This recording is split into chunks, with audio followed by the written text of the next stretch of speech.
অসমবাসীলৈ মই মৰম যাচিলো অসমৰ সন্তান হৈ ৰচনা ৰচিলো মোৰ ৰক্তৰে ভৰা মোৰ গানৰ কলম হলো অসমীয়া আমি সৌজয়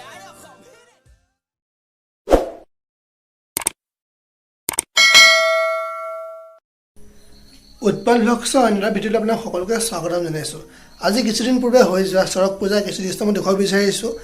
আহক ভিডিঅ' উপভোগ কৰোঁ আৰু যদি মোৰ চেনেল ছাবস্ক্ৰাইব কৰে ছাবস্ক্ৰাইব কৰি লওক আৰু লগত থকা বেল আইকনটো দবাই দিয়ক। আহক আজি ভিডিঅ'টো আৰম্ভ কৰোঁ। যদি ভিডিঅ'টো ভাল পায় লাইক এটা কৰিবই ন আৰু কমেণ্ট কৰিব, লগত শ্বেয়াৰো কৰি দিব। আহক আজি ভিডিঅ'টো আৰম্ভ কৰোঁ।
সন্তান হৈ ৰচনা ৰচিলো মোৰ ৰক্তৰে ভৰা মোৰ গানৰ কলম